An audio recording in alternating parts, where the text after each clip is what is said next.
Students, पिछले class में हमने सॉइल के बारे में क्या क्या पढ़ा था। सॉइल का कंपोजिशन के बारे में पढ़ा था। सॉइल में क्या क्या होता है, सॉइल कैसे फॉर्म्ड हुआ, फॉर्मेशन ऑफ सॉइल, फिर उसके बाद types of soil, clay soil, sandy soil, loamy soil. Today we are going to continue the class. आज हम पढ़ेंगे properties of soil. What are the properties of soil. Soil में क्या क्या प्रॉपर्टीज होता है। सबसे पहले पर्कुलेशन रेट। पर्कुलेशन क्या है, what is percolation, what do you mean by percolation. Percolation means filter और ऊज ग्रेजुअली, यानी कि सॉइल का कैपेसिटी वाटर को होल्ड करने का। Okay, your percolation means passage of water from the surface into the soil. Surface से जितना पानी है वो सॉइल में किस रेट में जा रहा है। सो इसके लिए हम अगर पर्कुलेशन रेट निकालना है हमें, तो कैसे निकालेंगे, the amount of water divide by the percolation time. Percolation rate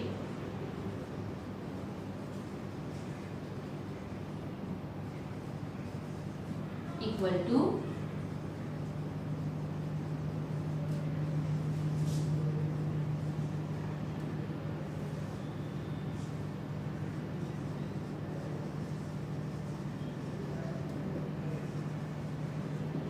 amount of water divided by percolation time। यानी कि अगर 20 मिनट्स में 10 ml ऑफ वाटर पर्कुलेट हो रहा है, सो अगर हमें पता है कि कितना टाइम में कितना वाटर एब्जॉर्ब हुआ, तो we can find out the percolation rate. So percolation rate of water is highest in the sandy soil. Sandy soil में पर्कुलेशन रेट सबसे हाईएस्ट होता और क्ले सॉइल में सबसे कम होता।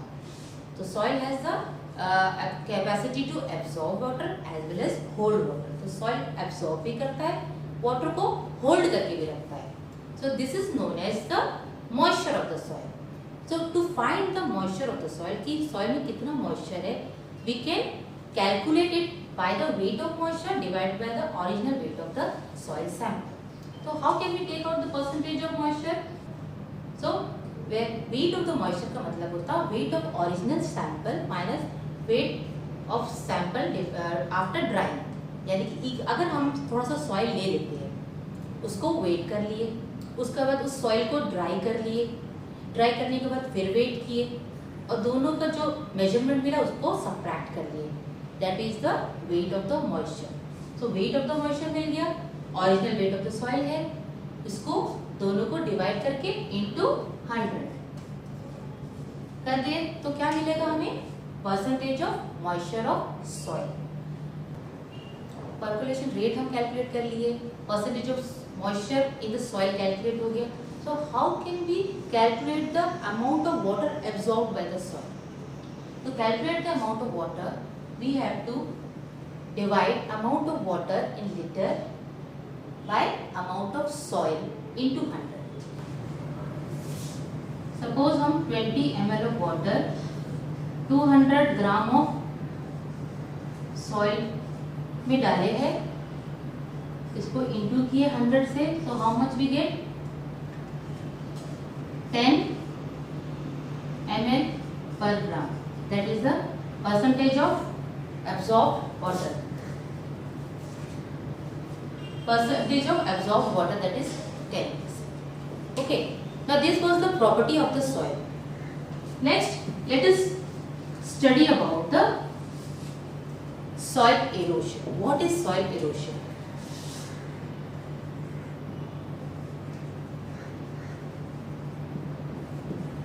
आज हम जानते हैं सॉइल इरोशन क्या है, हमेशा सुने सॉइल इरोशन के बारे में। Soil erosion is the removal of top soil from the earth surface. यानी कि टॉप सॉइल अगर रिमूव हो गया है तो that will lead to soil erosion. Soil erosion कई तरह से होता है and it is very harmful to our nature. हमारे नेचर के बहुत हार्मफुल है। जैसे फॉर एग्जांपल अगर टॉप सॉइल नहीं रहा तो plant will not be able to grow, क्योंकि प्लांट कहाँ ग्रो करता है, टॉप सॉइल में ही ग्रो करता है। तो सॉइल इरोशन का बहुत सारा रीजंस होता, बहुत सारे तरीके से सॉइल इरोशन हो रहा है हमारे नेचर में, जिसको हम लोगों को इसे रोकना है। ओके, जैसे for example deforestation. Deforestation is a very major reason for soil erosion. Deforestation का मतलब होता है cutting down of trees। जब ट्रीज को अगर बहुत लार्ज स्केल में कट करते हैं तो क्या होता है, सॉइल लूज हो जाता है because the root of the plant holds the soil. जो प्लांट का रूट होता है वो सॉइल को होल्ड करके रखता है। अगर एक बड़ा एरिया में बहुत सारा ट्रीज कट गया है, प्लांट्स हट गया है, तो सॉइल जो टॉप सॉइल होता है it will be free, it will be loose, वो लूज हो जाता है। और जो एक्सटर्नल फैक्टर्स है जैसे कि विंड हो गया, वाटर हो गया, इस वो क्या है टॉप सॉइल को बहाकर ले जाता है अपने साथ। तो जब टॉप सॉइल नहीं रहेगा तो प्लांट को न्यूट्रिशन कहाँ से मिलेगा? तो वो सॉइल, वैसा सॉइल क्या हो जाएगा, फिर से बैरन हो जाएगा, यानी कि it is a waste land, वो कोई यूज में नहीं आएगा। Next is overgrazing. ओवरग्रेजिंग यानी कि एक ही एरिया में बार बार अपने कैटल्स को ले जाते हैं फार्मर्स ग्रेजिंग कराने के लिए। बहुत लार्ज ग्रुप ऑफ कैटल्स को अगर एक ही एरिया में बार बार ग्रेजिंग कराएंगे तो it will take off all the top soil of that area. तो प्लांट्स अगर रिमूव हो जाएगा, ग्रेजिंग करते करते प्लांट सारा रिमूव हो जाएगा, तो वही होगा, top soil will be free. और वो एक्सटर्नल फैक्टर जो है सॉइल, विंड और वाटर जो है वो टॉप सॉइल को ले जाएगा अपने साथ फ्लो करा के। तो there will be no more vegetation, वहाँ पे और वेजिटेशन नहीं हो पाएगा, that land will be left barren. Then the exposed soil easily क्या हो जाएगा, वेस्ट हो जाएगा। Next is poor farming methods. Poor farming methods, farmers जो है जो फार्मिंग मेथड्स यूज कर रहे हैं, जो प्रिमिटिव टाइप ऑफ मेथड्स, वो भी अफेक्ट करता है सॉइल इरोशन के लिए। When the field are extensively ploughed and tilted by farmers to raise crop for growing population, the soil in the field become loose. बार बार अगर अपना नीड को पूरा करने के लिए बार बार एक ही फील्ड में अगर फार्मर एक ही टाइप का क्रॉप ग्रो करता रहेगा, उसका फर्टिलिटी भी चला जाएगा सॉइल का। तो continuous cultivation of the land by only one type of crops reduces the fertility of the soil. जब सॉइल का फर्टिलिटी ही नहीं रहेगा तो नेक्स्ट क्या है, क्रॉप उसमें ग्रो नहीं हो पाएगा। Next is the frequent flooding of the river. एक ऐसा एरिया जहाँ में बार बार फ्लड आता रहता है, तो ऐसे एरिया में भी क्या आएगा, टॉप सॉइल रिमूव होता जाएगा धीरे धीरे। एवरी ईयर अगर फ्लडिंग होता रहेगा तो वाटर के साथ क्या है, सॉइल थोड़ा थोड़ा रिमूव होता जाएगा। इससे क्या होगा, धीरे धीरे एक टाइम ऐसा आएगा कि पूरा top layer of the soil will be removed and the land will be left barren. वो लैंड भी ऐसे ही वेस्ट रह जाएगा। ये तो हो गया। इसके बाद नेक्स्ट है फॉरेस्ट फायर। फॉरेस्ट फायर भी एक बड़ा रीजन है सॉइल इरोशन का। जब बहुत ज़्यादा गर्मी पड़ती है तो फॉरेस्ट में क्या हो जाता है, अपने आप ही आग लग जाती है। तो आग लगने से क्या होता है, big area of the forest get destroyed. A forest fire destroys all the vegetation in an area. एक एरिया में पूरा वेजिटेशन को वो वेस्ट कर देता है, पूरा बर्न करके। Due to the loss of vegetation, the soil becomes bare and it is easily carried away by strong wind and heavy rain.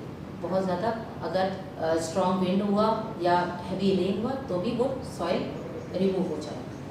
This was forest fire. These were the reason of soil erosion. ये था soil erosion का reason. इन सब वजह से soil erosion होता है। तो soil erosion क्या है, removal of the top layer of the soil.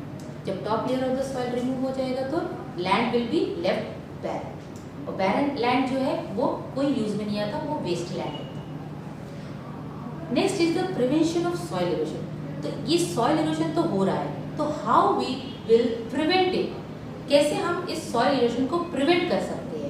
तो soil erosion can be prevented bye afforestation. Deforestation से क्या हो रहा था, सॉइल इरोशन हो रहा है। तो डिफॉरेस्टेशन को रोक के हमें क्या करना है, एफॉरेस्टेशन। एफॉरेस्टेशन का मतलब होता है ग्रोइंग ऑफ ट्रीज। जहां अगर एक पेड़ काटे हैं तो किसी दूसरे एरिया में we have to grow plants. Next is it can be prevented by avoiding overgrazing of herd. बहुत ज्यादा कैटल को एक ही एरिया में बार बार लेके जाने से क्या आएगा, वो सॉइल इरोशन क्रिएट करता। तो क्या करना है फार्मर्स को कैटल्स को या तो स्प्लिट करना है या तो they have to change the area. तो ये ओवरग्रेजिंग रोकना है। Next is the soil erosion in hilly area can be prevented by practising step farming. Hilly area में जब बहुत ज्यादा रेनफॉल होता है तो टॉप सॉइल अपने आप ही रिमूव होके चला जाता है। लेकिन अगर हिली एरिया में स्टेप फार्मिंग करें, यानी कि हिली एरिया में स्टेप वाइज अगर हिल्स को कट करके हर एक स्टेप में अगर हम लोग प्लांटेशन करते हैं तो इससे क्या आएगा, सॉइल इरोशन का इफेक्ट कम हो जाएगा। When the field in the hilly area are laid out in the form of a step, then the speed with which rain water flow is reduced. जो रेन वाटर जब speed से flow होके जाता है वो reduce हो जाएगा, जिससे कि सॉइल इरोशन कम हो जाएगा। नाउ नेक्स्ट इज द, ये था prevention of soil erosion.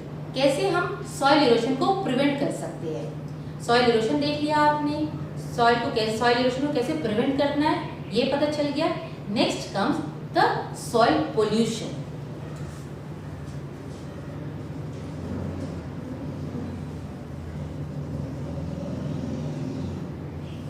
Soil pollution के बारे में आप सभी जानते हैं, आप सबने सुना है पोल्यूशन क्या होता है।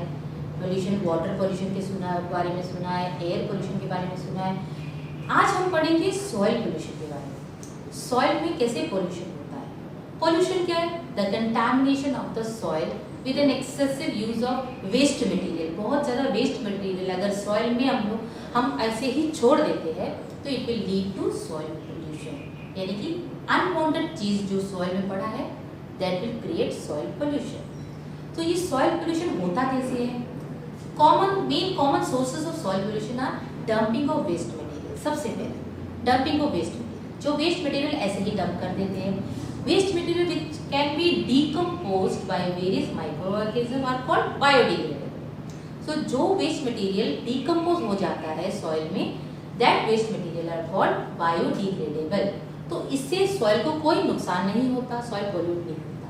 लेकिन those waste which are not decomposed by any microorganisms are called non biodegradable. Non biodegradable अगर वेस्ट सॉइल में छोड़ दिया जाता है तो it will affect the soil and create soil pollution. जैसे फॉर एग्जाम्पल प्लास्टिक वेस्ट हो गया। Plastic is a very dangerous substance for soil. तो प्लास्टिक क्या है, it is a non biodegradable substance and dump of this type of materials pollute the soil to a great extent.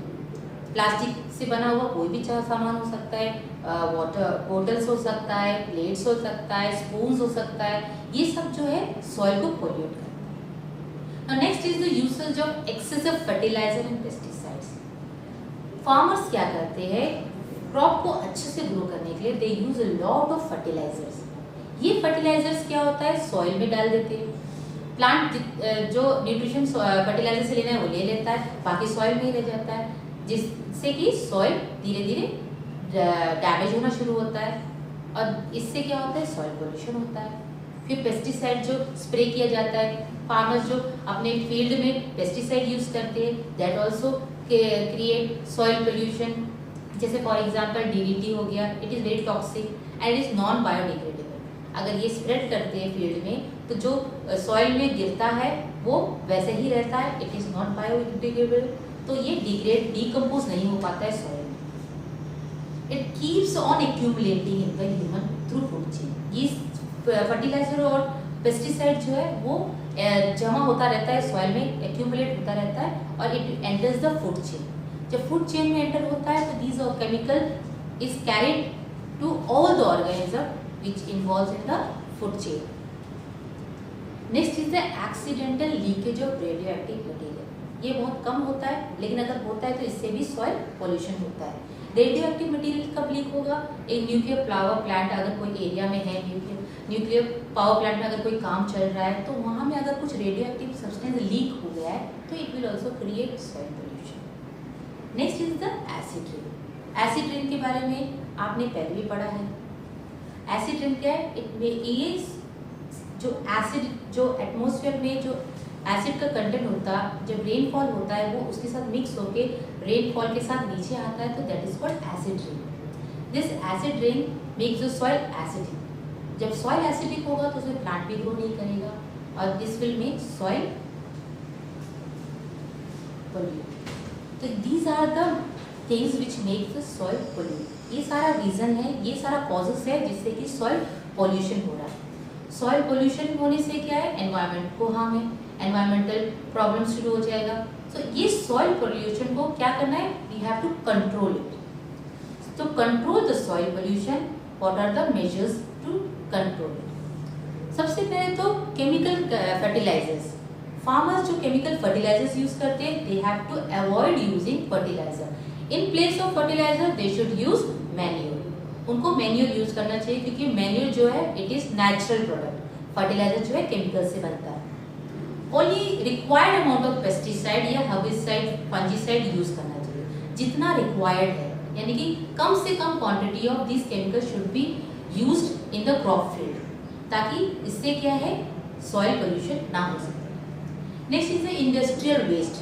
Industrial waste should be used as landfill material, यानी कि industrial waste जो है उसको बड़ा बड़ा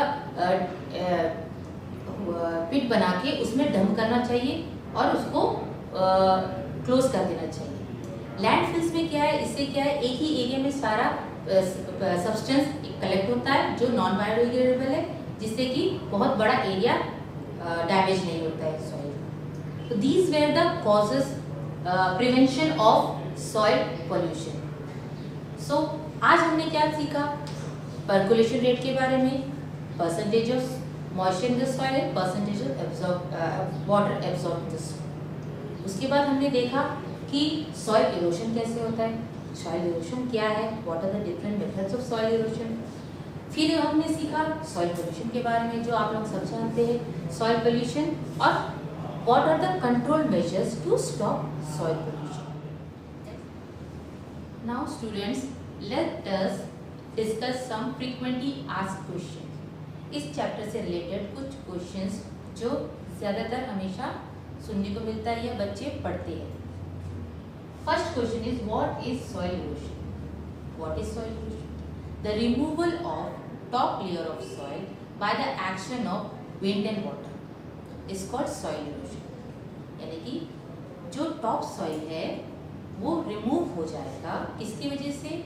soil remove होना, यानी कि वाटर और विंड अगर एक्ट करता है सॉइल के ऊपर, या फोर्सली बहुत तेज हवा चलती है या तेज पानी बहता है, तो इससे क्या होता है सरफेस का top layer of soil remove हो जाता है, जिसे हम सॉइल इरोशन कहते हैं. Next is how soil erosion can be prevented. Soil erosion prevent कैसे करेंगे हम? There are different ways to prevent soil erosion. सबसे पहले एफॉरेस्टेशन. एफॉरेस्टेशन यानी कि प्लांटिंग ऑफ ट्रीज. अगर ट्रीज प्लांट करते हैं, ट्रीज का काम क्या होता है? द रूट ऑफ ट्रीज जो प्लांट्स है इट होल्ड्स द सॉइल, वो सॉइल को होल्ड करके रखता है. तो एफॉरेस्टेशन में क्या करना है हमें? We have to plant trees. Afforestation means planting of trees. जब ट्रीज बहुत ज़्यादा होगा तो सारे ट्रीज का रूट जो है सॉइल को होल्ड करके रखेंगे और स्ट्रॉन्ग विंड और रेन जो है उसको फ्लो करके नहीं लेके जा सकेंगे. Next is overgrazing. ओवरग्रेजिंग से क्या हो रहा है? ओवरग्रेजिंग से सॉइल इरोशन हो रहा है. So we have to avoid overgrazing of cattles in an area. जब कैटल फीड करते हैं प्लांट्स के ऊपर तो they graze the plant along with the root. वो क्या करते हैं? प्लांट्स को, ग्रासेस को रूट के साथ खा लेते हैं, तो जिससे कि सॉइल लूज हो जाता है और वो सॉइल इरोशन हो जाता है. इसीलिए ओवरग्रेजिंग हमें रोकना चाहिए. Next is step farming. Step farming is a very important part two control soil erosion. Soil erosion रोकने के लिए स्टेप फार्मिंग बहुत अच्छा मेथड होता है. स्टेप में अगर हिली एरियाज को अगर स्टेप्स में डिवाइड कर देते हैं और हर एक स्टेप में क्रॉप यील्ड करते हैं या प्लांटेशन करते हैं, तो इससे क्या है सॉइल इरोशन अवॉइड होता है. जब रेन शावर होता है या बहुत तेज़ बारिश होती है तो स्टेप्स की वजह से बहुत सारा सॉइल फ्लो होके जाता नहीं है, तो उसका फ्रीक्वेंसी कम हो जाता है.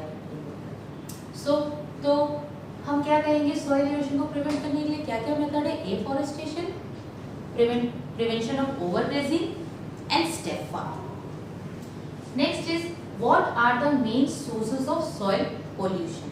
सॉइल पोल्यूशन का मेन सोर्सेज क्या है? सॉइल पोल्यूशन आप सबको पता है कंटामिनेशन ऑफ सॉइल. सो उसी कंटामिनेशन को हमें रोकना है. सबसे पहले dumping of waste material. So main source क्या हो जाएगा सॉइल पोल्यूशन का? Dumping of waste material. जो वेस्ट प्रोडक्ट या घर से जो वेस्ट आता है या कोई फैक्ट्री से जो वेस्ट है वो मटेरियल होता है उसको डंप कर देते हैं ऐसे ही. सो ये एक फर्स्ट रीज़न हो गया है. सॉइल पोल्यूशन का। Next is accidental leakage of nuclear power plant. अगर न्यूक्लियर पावर प्लांट से एक्सीडेंटल लीकेज हो गया तो इससे भी सॉइल पोल्यूशन होता है। फिर excessive use of fertilizer, insecticide, pesticide, ये सब चीज़ का अगर बहुत ज़्यादा यूज़ करते हैं फार्मर्स तो इससे भी सॉइल पोल्यूशन होता है। कैसे? जब ये केमिकल्स यूज़ किया जाता है तो वो केमिकल्स प्लांट के ऊपर डालने के साथ साथ वो सॉइल में भी जाता है। सॉइल में जाने के बाद जब वो एक्यूमुलेट होता रहता है, वो एक्यूमुलेट होने के बाद वो सॉइल में मिक्स हो जाता है। ये सॉइल में ही रहता है और फूड चेन के साथ एंटर हो जाता है। फिर है acid rain. Acid rain is also a very big reason for soil pollution. Acid rain में क्या होता है, जो रेन वाटर अर्थ में आता है वो सॉइल में एसिडिटी क्रिएट करता है। यानी कि एसिड रेन जब सॉइल में गिरता है तो सॉइल का कंटेंट जो है ज़्यादा एसिडिक हो जाता है। Acidic soil is not good for plant growth, तो वो प्लांट ग्रोथ के लिए अच्छा नहीं होता है, उसमें प्लांट ग्रो नहीं कर पाता है। धीरे धीरे वो एरिया बैरन हो जाता है। Next is define deforestation. Deforestation, as you all know what is deforestation, cutting down of trees. जब बहुत बड़ा एरिया में बहुत सारा पेड़ कट कर देती है तो वो क्या कहलाता है, डिफॉरेस्टेशन। डिफॉरेस्टेशन से क्या होता है, सॉइल इरोशन होता है। Deforestation is also an important source of soil pollution. क्योंकि deforestation, that's all for the topic. Dear student, hope आप सबको ये चैप्टर समझ में आ गया होगा। Thank you.